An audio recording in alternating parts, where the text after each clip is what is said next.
Le changement climatique et les activités humaines telles que la pêche, l'installation de barrages ou la contamination des eaux constituent des menaces pour les milieux aquatiques et les populations de poissons.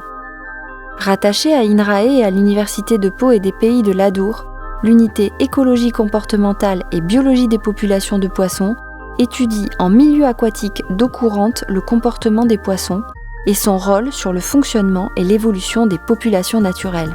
Forte de ses 35 chercheurs, techniciens et doctorants, l'unité a pour mission d'améliorer les pratiques de gestion des populations piscicoles et de leur environnement, tout en préservant les ressources naturelles et la biodiversité. Des espèces sentinelles migratrices sont particulièrement étudiées, comme le saumon atlantique, la truite commune, l'anguille européenne ou encore les lamproies.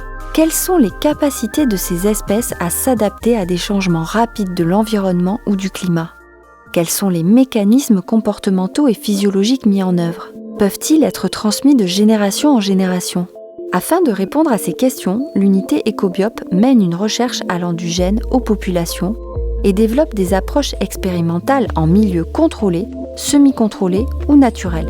Ecobiop réalise aussi des suivis à long terme d'écosystèmes de rivières, soit anthropisés, situés sur la façade atlantique française, soit naturels, comme dans les îles subantarctiques de Kerguelen au sud de l'océan Indien. Ces recherches combinent des disciplines aussi diverses que la génétique, la physiologie, l'étude du comportement, la démographie et la modélisation, l'écologie évolutive.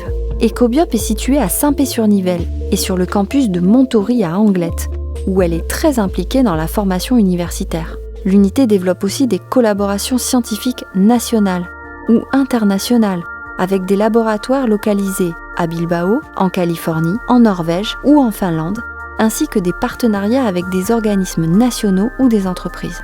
L'issue de ces recherches est de construire une expertise en écologie prédictive, capable d'établir les trajectoires écologiques des espèces étudiées selon différents scénarios de gestion de la ressource et du climat, et ainsi fournir des données déterminantes pour éclairer le débat public et la société.